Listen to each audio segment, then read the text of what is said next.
Today we're going to be using the new Sheetload of Cards Sketch for February 2026 to make 6 beautiful cards using the 49 & Market Echoes of Time collection. So stay tuned.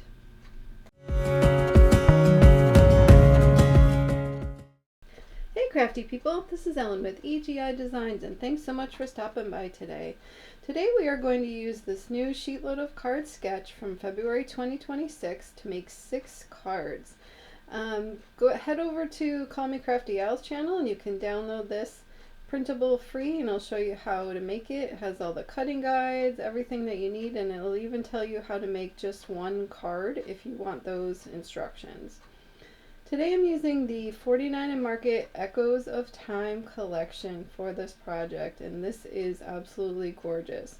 It is a lot of steampunk, vintage, purples, pinks, soft greens. It is absolutely gorgeous. So I'm going to be using a piece of this patterned paper to cut the card fronts. I will list everything in the description box and over on my blog at egidesigns.com, and if you are watching on TV, I will put a QR code up top that you can scan with your phone camera and it'll take you right to the supply list.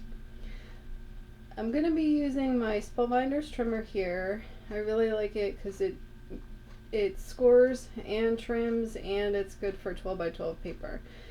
So in this case we need to do 4 by 5 1/4, and so I cut these into strips, and then now I can kind of decide. I have a little room to play with, so I found 6 pieces that I liked out of that. I'm just laying them out. So these are going to be the background panels. Then I wanted to put a mat, so I cut out the industrial diamond paper from Altenew, and that is 4 1/8 by 5 3/8, and I made 6 of those. And I'm just getting all of my pieces ready to go so we can kind of do assembly line style. So I cut out, the background panels, and I'm cutting out all of the mats. My dog is snurfling next to me, so I apologize. Anyway. Alright, now I'm making the card bases. Again, pulling out the Spellbinders. Here's a tip to do 2 at once. If you score it at 4 1/4 and then cut at 5 1/2, then you have 2 card bases right off with only having to do 1 score and 1 cut. I like to use the ledge of my trimmer to line up the edges, and then I use my bone folder to burnish the score line. So now we're going to make there's like a strip that goes across the middle, and these are 2-inch strips, and then I cut them into 5 inches so that I have a little bit more wiggle room later on, because I'm going to be adding some like a crocheted lace around the edges. So here I laid out how I wanted to do which lace I wanted to be on each one. And then, here's my awesome craft catcher from Glassboard Studio. This actually hooks right underneath your glass mat, and you can just brush off your pieces right into there and then put them in the garbage. I love it. Anyway, so I'm using my decal trimmer, and I'm just trying to eyeball how wide I want this strip, and each one is going to be a little bit different depending on what the graphic is on the front of the panel. So some are a little bit thicker and some are a little bit thinner. Then I use the corner rounder to round all the background panels, and then I also did the mats and the card bases.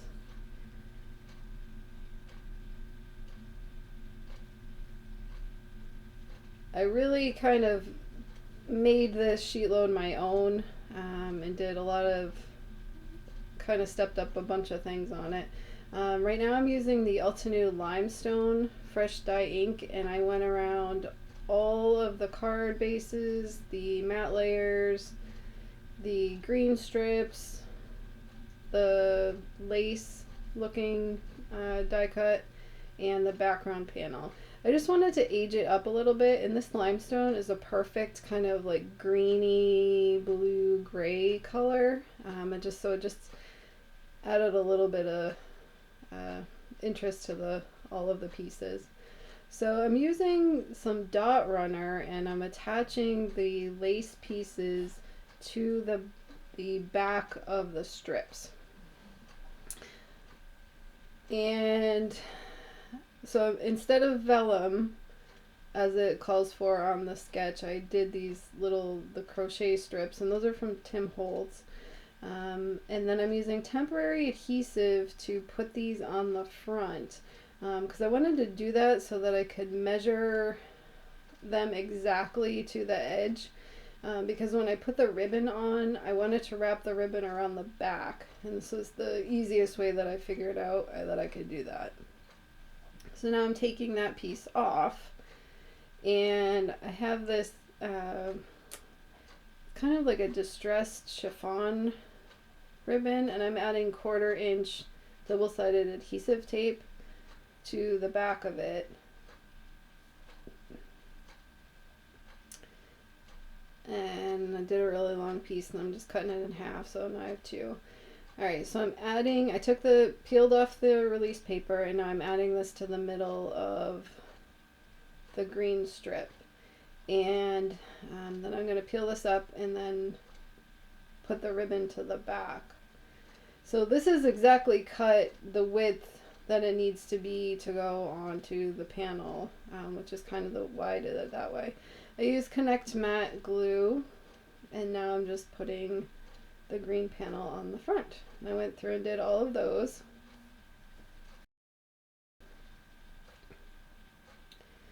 And here are all the finished back panels. And now I'm going to add these to the gray mats, and then add all of those to the card bases. Here I'm laying out all of the cards for you so that you can see what they look like. As you can see, there's the different crochet pieces, there's a different width on the green, and they kind of adjust on the front according to whatever the picture was. So here I'm going through the laser cut elements, and I'm taking out the different pieces and trying to collage on the front of each one to kind of make a package, so that I had all the pieces that I want. And then I went through and I used varying foam squares, thin foam squares, foam tape, glue, all the things, to get, the heights right. Like in this case, the clock needed to go over the ribbon, so I had to put foam tape on either side. In this case with the clock, I need that to go over that ribbon. So I'm kind of making a channel on the back of that for that. And I'm just leaving this in a little bit so you can kind of see the process of the collaging and how I'm getting things glued in.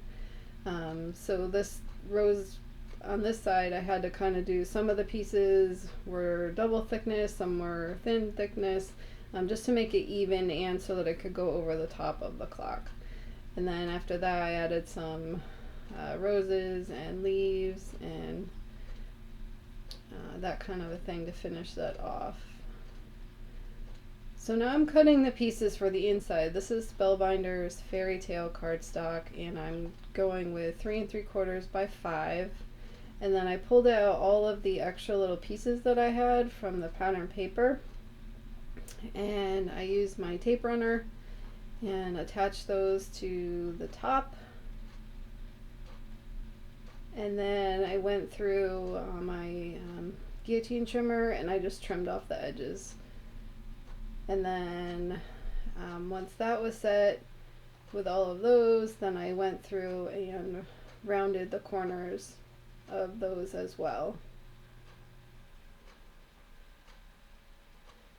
And then I used temporary adhesive and put these inside the cards.